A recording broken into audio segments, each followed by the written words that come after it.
I'm excited about this episode of the Decentralized Careers Podcast because I have my guest, Jesse Anglen, with me, who is the co-founder and CEO of a company called Rapid Innovation. And what I found super awesome about Rapid Innovation, when you're building any project or any product, especially on the blockchain and Web3, you have to have a working MVP first. And what his team does is they help you build out that MVP within 90 days. So Jesse, welcome to the podcast. Benjamin, I'm super excited to be here, man. I've watched a couple of your episodes. I love your content. It's like right in line with my passion because I love startups and I love entrepreneurs and I love this space. So, before we get started, can you tell us a little more about yourself? Yeah, I mean, how deep do you want me to go? Because there's the story that I tell people when I meet them, and we're going up an elevator. There's the story I tell people if I sit down and have beers with them, and one of them's 2 hours long, the other one's 5 minutes long. Like, and do you want me to have a focus, right? Because there's I had a life before blockchain and before I got into kind of this. So I'll focus wherever you want me to, whatever's most interesting to your audience. I was going to ask you the question later, and we could just start off with that question. How did you even get into blockchain? And we can kind of take that into what you're doing now. Perfect. So I've been a little bit crazy as an entrepreneur my whole life. I started in a weird way because I actually started in construction. Oh, wow. My dad was a carpenter, and so at a really early age, because I graduated high school when I was about 14 and a half. And so at a really early age, I got into construction, worked my way up to the top, started managing big construction projects by the time I was 17, 18 years old, and realized pretty early on that there's no AC outside and there's also no heaters outside, and I'm in the Northwest, right? So it was miserable. And I thought, there's maybe a month or two out of the year where it was awesome, right? I get to work outside and I get to be physical, and I really, really enjoyed that. But I missed the AC when it was hot, and I missed the heaters when it was cold. And also on top of that, I saw that there was this limit, right? You could only go so far, and I wanted to take my career further than that. And so from there, I got into real estate. I thought, I know how to build houses and I know that whole side of things. Maybe I'd make a good real estate agent. And so that was my first desk job, white collar, dude, it was terrible. The very first time I went to make copies. So my first day in the office, I go to make copies. I could not figure out how to get the stupid copy machine to work. And finally, after 15 minutes, I finally broke down and asked somebody, how in the hell do you make this thing make copies? He's like, dude, that's a fax machine. I was like, oh, so maybe the first thing I knew nothing, right? So got into that, realized that I had a knack for it because I'm a hard worker, I think outside the box, and I had 8 months to finish out that year. No, it was June, so really less than 8 months to finish out that year. When I finally started work, and I became the number 3 real estate agent in that office. If you totaled the entire year, I would have been number 1 actually if I'd had an entire year to work. That's exciting. By units sold in volume. So I'm like, man, I do have a knack for this. This is awesome. And I realized the only thing I was doing differently than other people was I worked hard, and I was willing to do the daily activities and all that kind of stuff. So did real estate for a while. Eventually started a business inside real estate focused on first-time home buyers and investors. And so that was my niche. Well, one of my investors was this young guy. I think he was 19 or 20 years old when he told me about Bitcoin. He was 18 years old when he bought his first investment property. One of the smartest people I've ever met in my life. Also one of the craziest people I've ever met in my life. So I'd been working with him for a while. He'd bought a couple of houses, and he was fascinated by Bitcoin. And so one day he sat me down and told me, hey, I want to sell all my real estate and buy this thing called Bitcoin. And this was in 2011. I was like, dude, you are insane. This is not a good idea. And I tried to talk him out of it. He was stubborn and stupid and irresponsible, didn't listen to me. ended up selling all of his real estate and buying Bitcoin for, $50 a piece, which turns out actually was not as dumb as I originally thought it was. And like all successful entrepreneurs, I thought I need to go work for this guy and figure out like how he makes decisions and why he does the things that he does, because like I want to be who he is one day, right? And I'm older than him, and I feel like I'm smarter than him, but he's more successful than me, and my pride was not, my ego was not so inflated that I couldn't go. So I went and started working with him.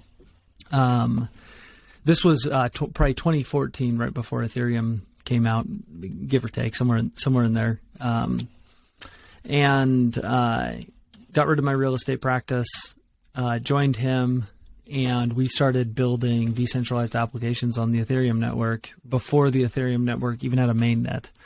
Wow!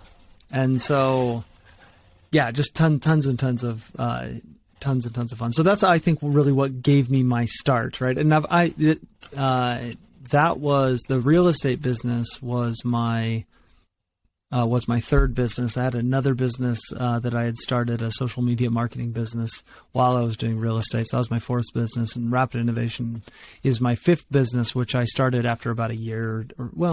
I guess I started in 2019. So I'd worked with him till 2018, something along those lines, and then started this one as my fifth business. So, well, that's definitely exciting, and real quick for the listeners, can you tell us a little bit about Rapid Innovation? Yeah, so Rapid Innovation is actually, I'll go back. So when Zach and I parted ways, he wanted to get into AI and machine learning. I wanted to stay in the blockchain space. I had about 6 or 8 months to really try to figure out what it is that I wanted to do. And I'm passionate inside the blockchain space from really even before that, although I couldn't have verbalized it as well as I can now. I was passionate about one thing. Like, I wanted to make a really big impact that upgraded human beings' user experience in some way. And I saw blockchain as an avenue to upgrade the user experience of humans. And so when we parted ways, I did some consulting. I thought about starting a project because that was kind of the trendy thing to do, right? Go start a blockchain or build something on a blockchain and make your millions and do all that. But I really didn't care that much about making money. What I wanted to make an impact. And so what I decided was that rather than going and building a product, the biggest bang for my buck, the largest lever that I had, was utilizing my experience helping entrepreneurs, because I'd been doing that for a long time, whether that was people in real estate startups or through the marketing company, people that were startups, or even in my previous businesses, people that were startups, and the consulting that I had done and other things that I had done up to that point. Like, the biggest lever that I had, the biggest impact I had wasn't building a product and trying to make a difference with a product that I built that could reach, several million people, let's say. But instead, I could work with hundreds of entrepreneurs who could make an impact with, hundreds of millions of people's lives. And that was where the idea behind Rapid Innovation was born, because when I looked at the marketplace back then, so 2019, there were a lot of freelance blockchain developers, tons of them, but there were no development companies that could actually take an entrepreneur who hadn't been in the Web3 space, bring them into the Web3 space, and help them actually go and build something, build something without the experience. And so the idea behind Rapid was to take somebody from, say, who owned a large insurance company, and they understood Web3 enough to realize that they could help improve the user experience of all of their clientele by building this application that utilized Web3 technology. I wanted to be able to take that person and walk them through a process where at the end of that process, they have a user-ready functional product that they can start marketing and make an impact in people's lives. And so that was the idea going into Rapid Innovation, and I believe it's what I've built, or at least what I'm working on building. Well, that's definitely exciting. I mean, I want to talk about the importance of an MVP, and we're going to get to that, but I just absolutely love that it's the passion, and being able to impact entrepreneurs is what's the drive. And at the end of the day, like, you know, the mission for yourself and mission is what keeps us going day in and day out. So absolutely love that. Heck yeah. Dude, it's what I live for. It's like what I'm most passionate about is that's why I love this space. I feel like it's like I missed the internet, right? The internet was a technology that when it finally came out, right, it fundamentally changed the way that human beings interacted with the world in tons of areas, right? Like who would have thought that we're going to walk around with computers in our pockets that are connected to all the world's information, and that, you know, like we were going to be able to be the most informed, you know, that we've ever been in all of human society and all this other stuff because somebody decided to sit down and create this HTTP protocol and build this thing called the internet, right? That was going to connect everyone together and create and I mean, it was an amazing thing, right? But I was like 9 or 8 when all that was going on. Like there's no way I could be involved in it. So when blockchain and Web3 started to like become a real thing and I saw it, I thought, man, I'm not missing out on this one. Like I want to get in early and I want to commit the rest of my life to really making an impact on people's lives, because I do believe that this whole Web3 push that we're in right now will have as big of an impact on people's lives as the internet has had over the last 20 years, you know, over the course of the next 15 or 20 years. And I'm really, really excited for that. Personally, for me, I was one of those people that kind of laughed at Bitcoin and laughed at Ethereum early in the day, and then started talking with. I do a lot of headhunting in the government contracting space, and all of a sudden, like there was a few government agencies that actually started talking about like how they're planning on building on the blockchain, and I was just like, wait, what? Like, okay, if the government is talking about this, it's here to stay. Yeah. Well, dude, the thing is that, so for me, I was in real estate, right? And blockchain, as a real estate agent, blockchain should terrify you. Because if you think about what most real estate is, right? 85% or 90% of a real estate transaction is facilitated by a middleman who sucks the majority of the value out and does nothing other than provide a third-party, trusted person to handle negotiations. Well, a trustless network or a trustless way to pass information back and forth between two parties eliminates the need for real estate agents. A blockchain eliminates the need for title companies. Like it completely fundamentally changes the entire real estate industry if used right. And that's a $270 trillion industry globally annually. And so I thought, like, do I want to be, and I could have retired as a real estate agent. I could have worked my 20 years and been in a dying industry, and I would have done just fine, because like there's still tons of real estate agents. Real estate's still a thriving industry right now. But I didn't want to be a part of something that was dying. Like I wanted to be a part of something that was just coming alive, that was going to be like that next industrial revolution that wipes out tons and tons of people's jobs, including mine.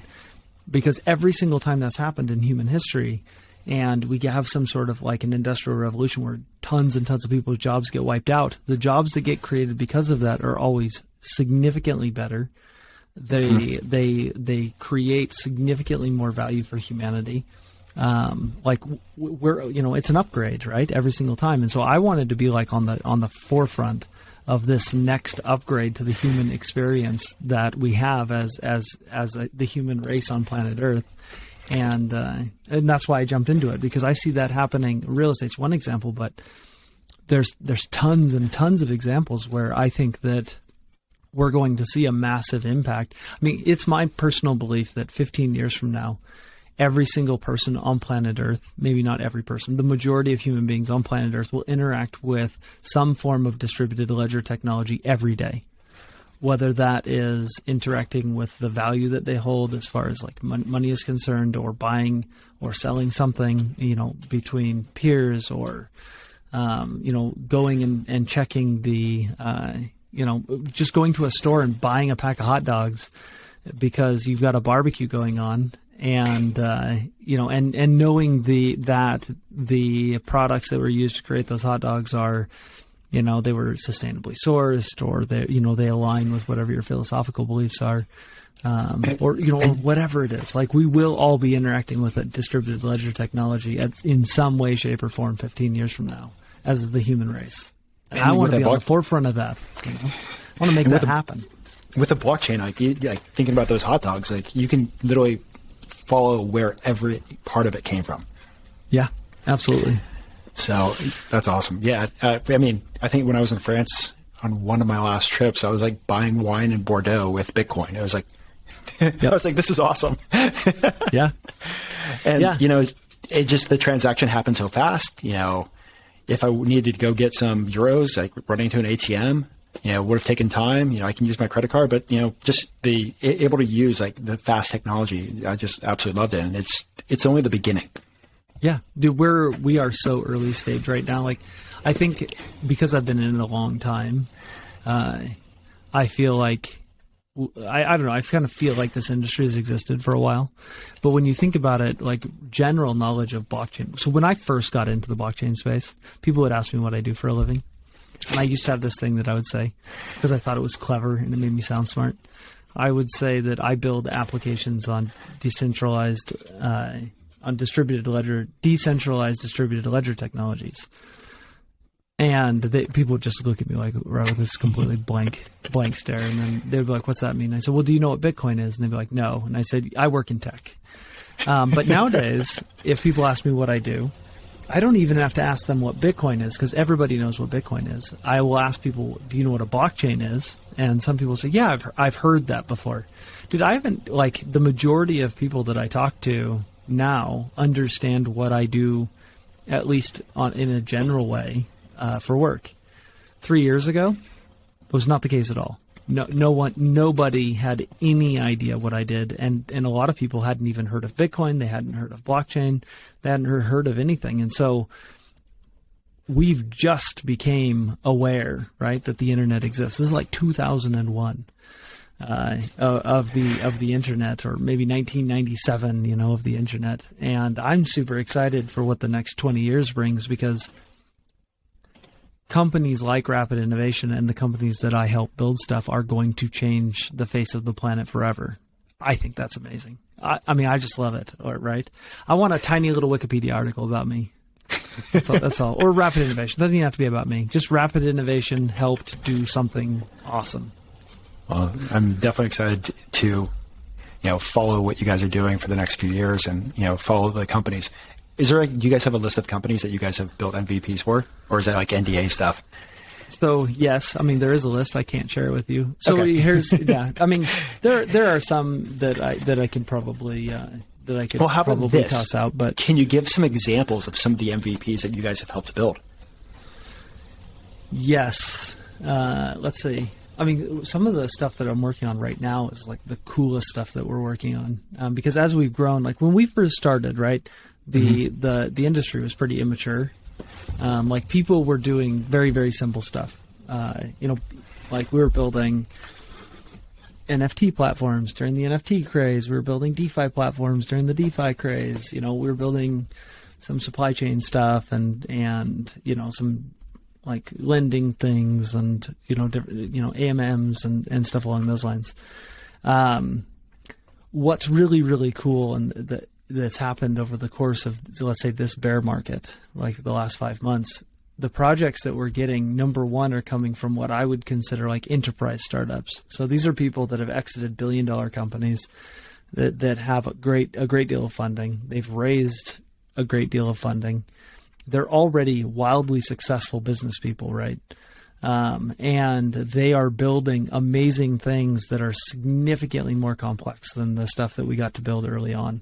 Like those are the projects that I'm most excited about. They're also the ones that I can't really talk about as much.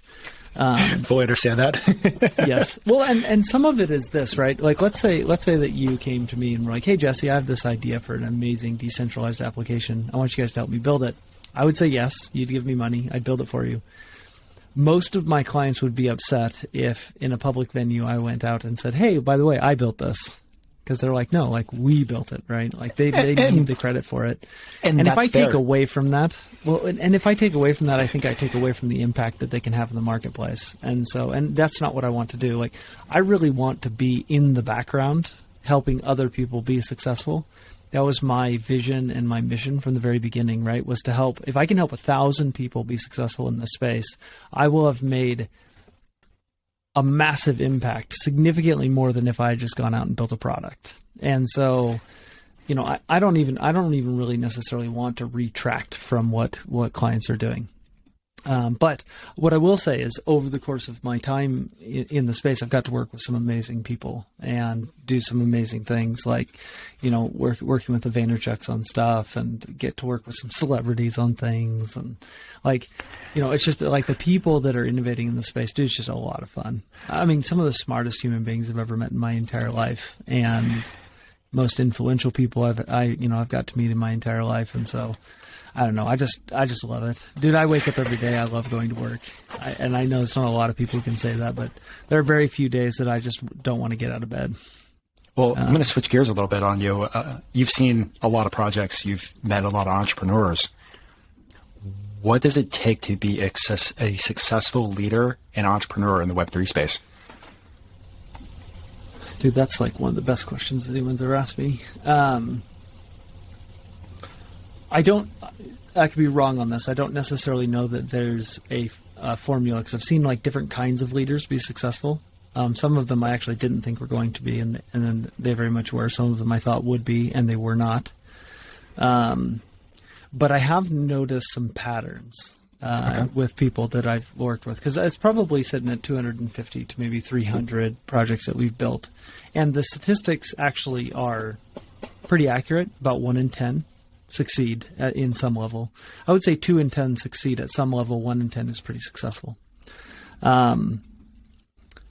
Number one is focus. So tons and tons of people show up and talk to me about their project, right? I want to build this project. And 3 months or 2 months into building that project, like, oh, you know what? I think that this other thing would be really cool. Like, can we figure out a way to bolt it on? Or I think that this new trend would help us be successful. Or I think that this new way of thinking about things would. And it's not a pivot. It's a loss of focus. And I would say the number one killer for entrepreneurs is that instead of having a goal in mind, like we're going to get from A to B, and I'm gonna sit here and I'm gonna walk towards B no matter what it takes, no matter what shiny objects people hang off to the side. I think of it like a highway, right? Like if I'm driving from where I live on the East Coast over to New York, there's going to be tons and tons of billboards that tell me that if I take that off ramp, my life will be significantly better and I don't need to go where I'm going, right? And I think that the number one thing that makes people successful is their ability to ignore the billboards and go to where they're going. And so if they're heading to New York from Seattle, like they drive to New York, and no matter what people promise them and no matter what shiny objects they see, that they keep that one goal in mind, or they change directions. But you don't just on the fly see a billboard for a casino and stop by and think you're going to make a lot of money, because generally speaking, you're just going to lose it all. And so I've seen a lot of entrepreneurs lose everything that way. And so there's that. The other thing is being able to communicate it. Like if you can't communicate where you're going and why you want to get there to the people that are following you, no one will follow you.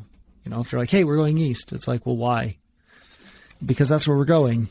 Like you're just not going to get a lot of people to follow you. So you like being able to paint that vision, being able to help people understand that they're a part of something that is bigger than themselves, like that's even bigger than the person leading. Like we're going to make an impact on this people group, and we're going to change the way that these people, interact with the world, and it's going to make their lives better in this way.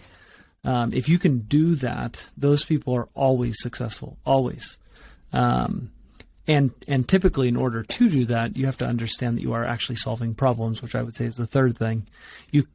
There are a lot of people who make a lot of money building stuff that is trendy. You see that through every single giant bull run that we have, right? NFT marketplaces are huge and NFTs are huge. And so go in, do anything in the NFT space and you'll make money. And that's true. But those people make money, they quit making money. They, and a lot of them will lose everything. Because they're not focused on on trying to make a fundamental difference in a human being's life or a group of human beings' lives. And so I would say those are the three most important parts of being a leader in this space, or being an entrepreneur in this space. Those are absolutely great answers, man. One of the coolest things that I absolutely love about the Web3 space is it's so new that somebody can jump in and start learning and can make an impact quicker than they can make an impact in many of the other spaces out there. For somebody that's looking at making a career change or looking at getting into Web3 blockchain, what kind of advice would you give them? It really depends on what you want to do. I mean, so if we look at like my transition, right, from the real world into the blockchain world, if you want to see it like that, I was not a developer.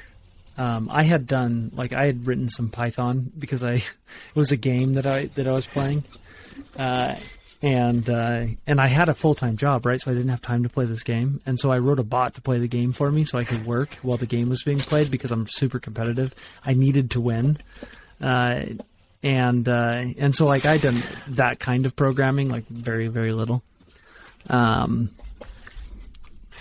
And so when my buddy actually hired me to basically manage a group of about 30 developers in this space that had never existed before, ever, because there was no such thing as a Web3 developer back then. There's no such thing as Solidity didn't even exist as a language yet. And so I'm like, dude, I don't think you want me to come do this. Like, I'm not a developer. Like, I'm not a programmer. He's like, oh, YouTube. And you'll figure it out. And so I did. I went through the course, the 10 days of JavaScript, which is 11 videos, which makes sense if you're a programmer. And I kind of just immersed myself in the information that I needed in order to do it. And I've seen people do that from the development standpoint, to just jump in and start doing it. I've seen people do it from like the tokenomics, architecting, what I would say consulting side standpoint, or from the UI UX standpoint, or the advertising standpoint. The thing is really just to desire to learn and build a foundation of knowledge. And dude, we have the internet, right? You can get a doctorate in blockchain in 2 years if you're willing to dedicate your life to it. You just have to continually want to learn and grow and read and study. And you can know more than anybody else. And that's my life consists of three things right now: my family, my business, and learning.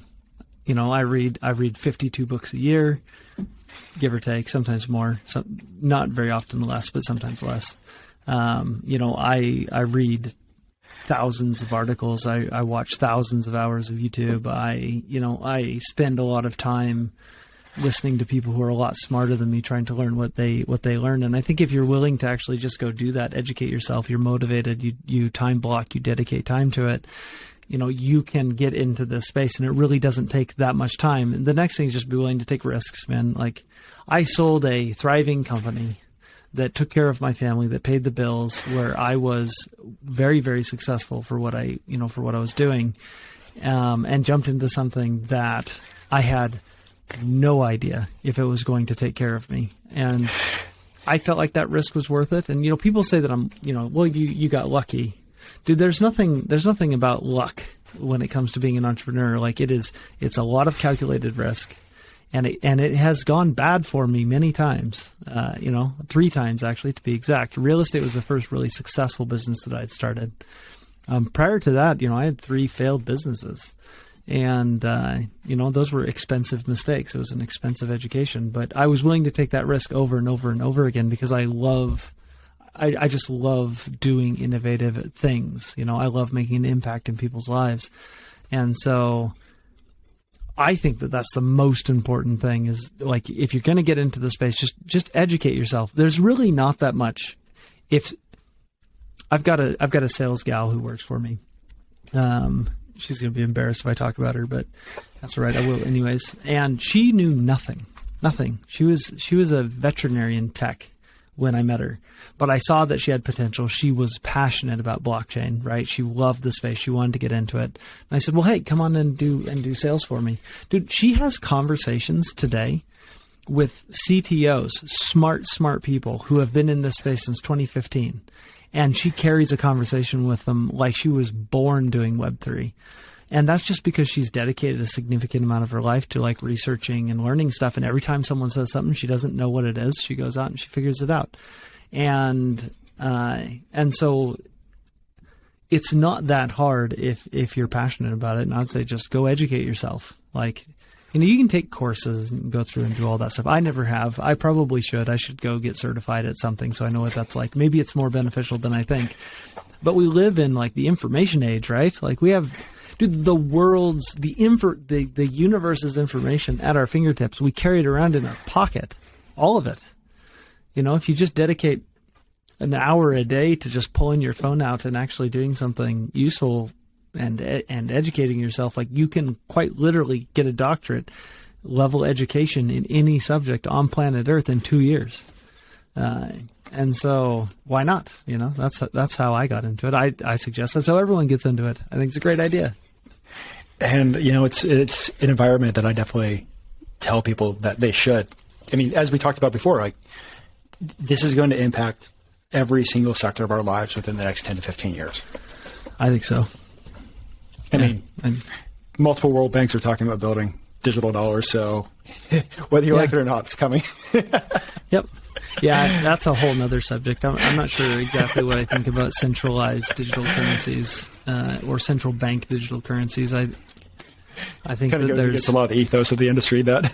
Well, I mean, you have to realize, dude, I got into this space when it was kind of cool to be an anarchist and screw the governments and like everything's going to be decentralized and power to the people and level the playing field and all that. And I've come a long ways since then. I used to believe naively, I think, that 100% of everything that human beings did digitally should be decentralized. I no longer think that. Like, I've been educated. I've talked to people who are smarter than me and run into a lot of roadblocks and found out that, like, centralization is here to stay because centralization is efficient at doing a lot of things.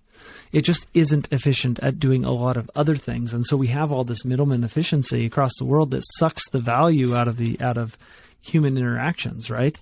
I mean, I was talking to somebody the other day who was talking about a specific industry, which I can't. I think I'll stay out of the specifics. But he was saying that from the point where the originator of the product originates the product to the point where the end consumer gets it, there are 34 middlemen who suck value out of the product. 34 middlemen. It's insanity. Like a centralized permission chain, right? Which is not, we're not even talking about decentralization at this point, just a centralized chain that allows for trustless transactions between different people inside the cooperative could eliminate, I mean, it was like a 90% value suck. 90%. Meaning that if I go and produce $1 worth of stuff, you're going to, like, I can sell it to you for 10 cents, and then you're going to sell it for $1, and in the middle of that, there is 90 cents that is going to go to people who are facilitating a transaction because people don't trust each other. Like, how can you not do that? If you start looking at like the use cases for like Boeing, when the stuff that they've done, it's like something, and someone's going to correct me. I get in trouble for throwing out numbers all the time that I don't actually know are true. And I'm kind of going off of like information that I read a long time ago, but it was something like $4 billion a year they save because they switched to a distributed ledger technology on their supply chain for getting parts and building parts. I mean, billions of dollars a year going to middlemen and going to inefficiency. Like, how can that not be adopted? Like, it will be adopted. There's no way on earth. There's too much money not to adopt it. And it does mean of all these middlemen that suck the value out of people's transactions are going to have to find other jobs. But I mean, I'm fine with that. Go find another job. Do something useful instead of just sucking money away from people that are trying to make it. Like, it sounds good to me. And that's coming from a guy whose every business I've ever set up was me being a middleman, right? Like, I switched sides. I was like, man, this this middleman stuff is just not worth it. I think I'm going to go and be the guy who destroys it, because that it just changes people's lives so much. And I don't know, and I love that. And that's not even talking about like helping the unbanked people of the world, right? Dude, there are people on planet Earth today that have never had a savings account.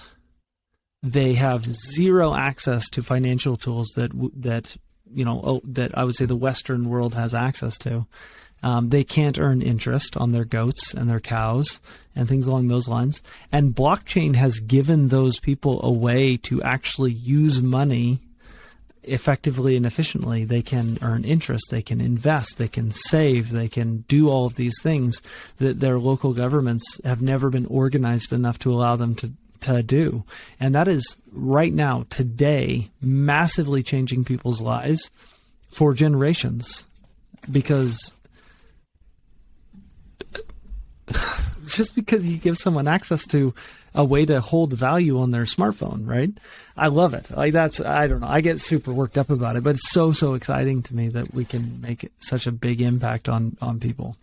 The growth that you see in Asia and the growth that you see in Africa, like it's giving keys to, they can literally skip generations. And even then, talking about people that don't have access to credit, there's tens of millions of Americans that can't even really access the credit world, and now they can. So, or like investments, or dude, and I know like the SEC is going to try to get involved here in the U.S. and they're going to screw some stuff up until they get it figured out. And I'm not anti-regulation. I am anti-blanket regulation, which seems to be what they're doing at the moment. All crypto is illegal, but but I think that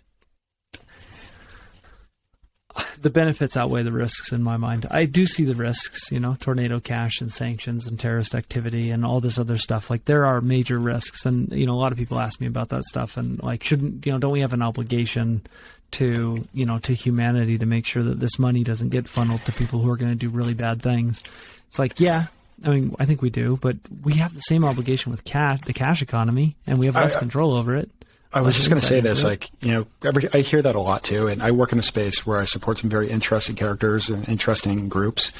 Like the dollar bill is sometimes way worse than blockchain and crypto. I'm like, you're talking about crypto, but this is like trillions and billions of dollars, like underground is moved around constantly already. Yeah. At least now it's currently happening. We can track it. Yeah, now we can see it. Now there's a ledger. Well, in fact, there's a whole group of people that don't, like in that world, that don't want to use blockchain simply because it's too trackable. It's not anonymous enough. And the truth is, a briefcase full of cash is pretty friggin' anonymous. Mm-hmm. A few Bitcoin on a blockchain's not that anonymous. It's kind of fun. Like, I've talked to some people with a TSSCI, a full scope polygraph that supports those government entities. They're like, we can track stuff. Yeah. Dude, they should be like I imagine in the government sector, especially in the security sector, they're probably pretty stoked about the fact that there's illicit activity happening on blockchain, because for the first time in a long time, they've got some insight into what's actually happening. I mean, they've got to be stoked about it. I would be, I think. Now, you get things like tornado cash and stuff like that make it a little bit more difficult, and some other, other privacy-focused chains and, ZK rollups that create privacy and stuff along those lines. But, we'll figure. I think DAOs solve those problems, because ultimately, if human beings can self-govern themselves through protocols like that, you can actually limit user activity or user interaction on those protocols based on what the actual human beings that use it think, believe that it should be limited or interacted with. Like, I believe that top-down, heavy-handed governmental regulation and intervention can be lightened a lot through the advent of, self-governance. And that self-governance will be for the greater good, because you're going to have the actual people who are involved in the stakeholders making decisions together that help everyone's lives get better, instead of some politician that doesn't actually understand how someone's, what's good about somebody's life, trying to make decisions about those people's lives. Like, honestly, I don't think the guy who makes $45,000 a year working construction, which I've been that guy, is super interested in the guy who's making, $500,000 a year, hasn't worked a day in his life. I don't know that, like, he's super comfortable having that guy make decisions about how his life ought to work. And I see blockchain as a solution to that, because I don't want some person who doesn't understand me at all to be telling me how my life ought to be. Like, they don't know. They don't have a clue. They've never lived in my shoes and never dealt with what I've dealt with. And DAOs fix, even solve some of those problems. So I don't know how all the pieces are going to lay down and how the puzzle's going to go together. But it's really, really cool to watch it start to, like, take shape and to see what entrepreneurs do. Like, that's one of the things I love about my job, is I get to talk to really smart people who have really unique ideas, and they're doing really cool stuff. And I don't know, dude. I'm like a kid. I live like my. It's like the best life ever. Like, could it get any better than this? Like, not for me. I just don't think anyone could improve my life that much. It's pretty freaking amazing. Awesome. Anyways, off subject. No, that was perfect. Want to ask you a question about hiring in the Web3 space. Where do you find amazing talent? Or where should people look for amazing talent? So I don't have good answers on this one, actually. So when I first started, there was no such thing as a Solidity developer, because Solidity wasn't a language yet. There was also no such thing as a blockchain developer, because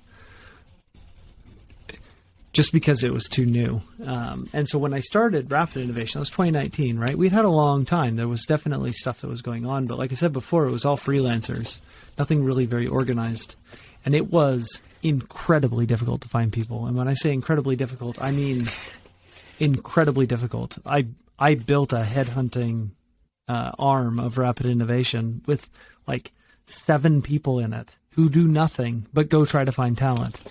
And we were able to amass some talent. I mean, we went from 30 people to 300 people in about 13, 14 months. Some of those were people that we found, but to be like really frank about it, we created them.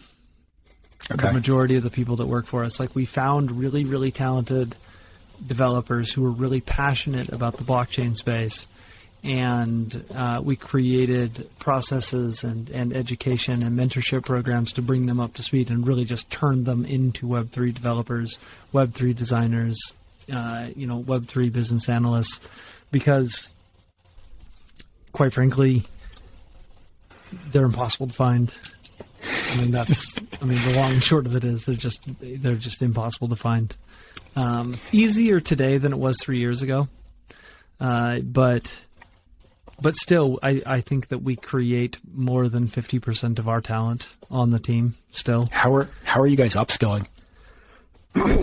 Well, it's a complex question. The focus this year isn't on growth. So year one was on foundation. This has been my long-term roadmap. So year one was on foundation. And so that was about building an awesome foundation to grow on. Year 2 was supposed to be about growth. We didn't hit year 2 until probably year 1.5 is when we started year 2, which was growth. We grew from 34 people to 300 people. And then I was like, okay, brakes on.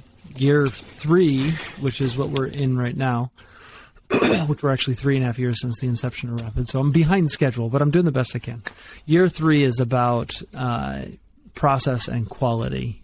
Because when I first started Rapid Innovation, it was about like getting things done quickly, because that's what people were most interested in, right? First to market. And I want to have a reputation for that. But I don't want to be known for that. What I'd like to be known for is Rapid Innovation is the company that has the very best industry experts across every vertical that's needed in order to get a piece of to build a software or a Web3 focused company.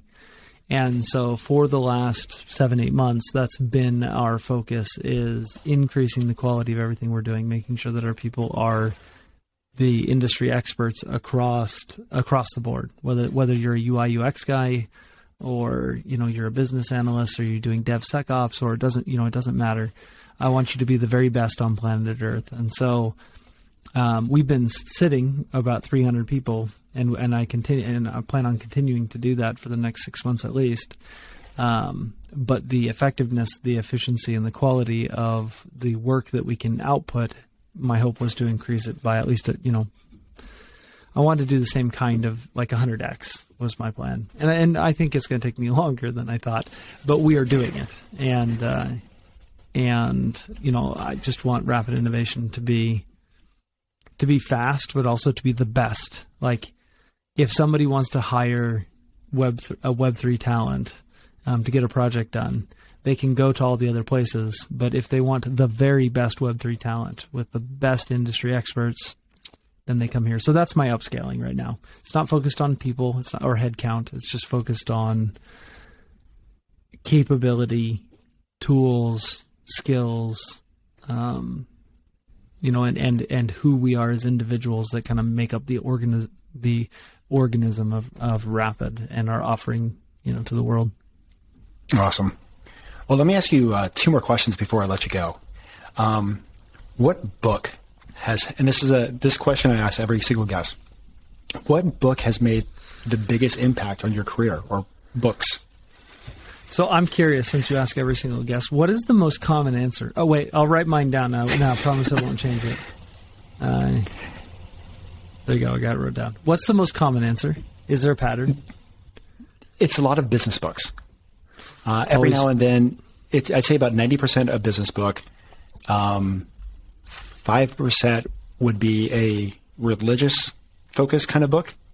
Mm-hmm. And another 5% I would say would be like some sort of like, I don't want to say like a personal growth book, but like a very personal self-help book or something like that. Not even self-help, kind of like something that was just like extremely personal to them.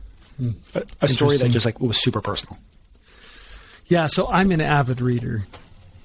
I've been, in fact, here's a funny story for you. Somehow it came up the other day when I was talking to my wife, like how many words per minute we could read. I'd never even looked at that. I guess. And so we found this test, and I don't know how accurate it is, but we found this test where you could go read for a little bit, and then you take a little test to see what your comprehension was and see how fast of a reader you were. So she took it, and she's a killer fast reader, right? Like, I think, like super fast is like over 300 words a minute. And she scored like 361. I'm like, oh my gosh, like my wife, she's so much smarter than I am. This is going to be bad. And she had, like 70% comprehension, and it was like, man, this sucks. So I went and did it. And I was at like 670 words a minute or something like that. And with a little bit higher comprehension than she had. And I went, oh, I guess I'm a fast reader. So anyways, I read a lot. I mean, it's like I said, 50 books a year. My max was like, I think I did 128 books one year. And I love to read. So it's hard for me to pick one. I'll give you one, but I'm going to have to mention 2, because they're the books that I read every year. I've got 2 books I read every year. One I've been reading every year for about, 15 years, 16 years, and the other one I've been reading every year for, I don't know, maybe 5 or 6 years. So the most influential business book is The E-Myth, which makes sense, right? It's a book about entrepreneurism. It's a book about building businesses. It's a book about the things that I love, making an impact and how to build a business that can make an impact. I love it. Second book for me that's super, super influential, if I'm allowed to throw 2 out there, is Principles by Ray Dalio. It's one of my favorite books ever. I might like it more than the E-Myth. I don't know, but I know the E-Myth is what turned me into who I am today. It's what started me on this journey when I read that for the first time, and so I think that had the biggest impact on my life. It's not my favorite book anymore, but it had the biggest impact in my life. And then I would say Principles might just be my favorite book of all time right now, because I love the idea of living a very principle-driven life and being able to make decisions that way, and and being able to set a business up that way, I feel like there's a significant amount of success you can have if you can find people who live principle-driven lives, and if you can live a principle-driven life and have a principle-driven business. So, awesome. Yeah, that's my long answer. Every book that Ray Dalio puts out, I jump on it day one. Yeah, I love what he writes. So, another question for you. This is a new question I'm asking everybody, so bear with me on it.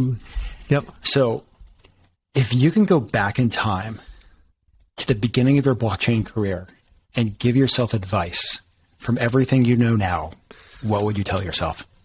Oh, that's a freaking amazing question.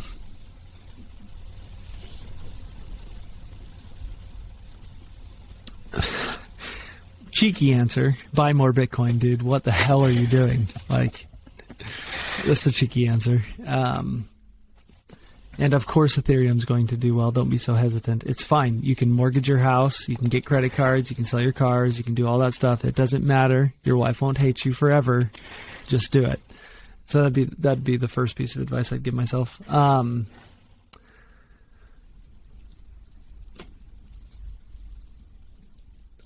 So I think the biggest mistake that I've made in this business has been growing prior to my foundation, the foundation being ready, because I was very anxious to grow, and I believed at the time, I think incorrectly, that growth was the same, that expanding the company would expand my ability to make an impact. I could work with more people. I could make a bigger impact. What I discovered is that was only one piece of the puzzle. And so I think that if I went back to the very beginning of my career and I was going to give myself one piece of advice, I would probably tell myself that slow is fast and fast is slow. Don't focus so much on trying to move at a lightning speed, but focus a lot more on the quality of your processes, the quality of your systems, the quality of your people, and be, just slow is fast and fast is slow. Because I've had to undo a lot of stuff that I built because I built it too fast, and that really this whole year has been dedicated to that. And I think I probably could have saved a whole year of my life if I had taken that advice, because I'd be further along today than I am now if I had slowed down a little bit. Okay, well, great piece of advice. Before we let you go, is there anything else that you would love to share with the listeners? I would say one thing. Best decision I ever made in my entire life was finally burning the ships and jumping in and really dedicating my life towards something that I was passionate about. I wish that I had not waited so long. I wish that I had done it sooner. And so if there are people out there who are listening to this who have an amazing idea, and they want someone to shoot it down, like, call me. I'll shoot it down for you. I'll tell you it's a stupid idea. I'll tell you other people have tried it. Or I'll tell you, like, dude, that is super, super unique. Like, go out there. Like, this will make an impact on people. But at least, like, validate it and do something. Because I think it's individuals that make impacts in a really, really big way. And so if there are people out there that want to make an impact and they believe that they can, your mission and my mission line up. And so call me and let's figure out how we do it. And I'll help you. My life is dedicated to that today. So awesome. That's all. Well, Jesse, this interview has been amazing. So I want to say thank you for being a guest on the podcast.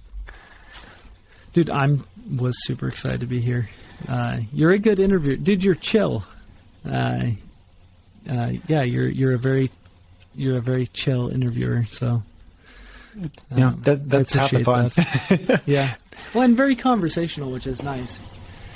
I really appreciate it. This was a ton of fun. I love talking about this stuff too. And so I appreciate being able to share what I'm passionate about. Awesome.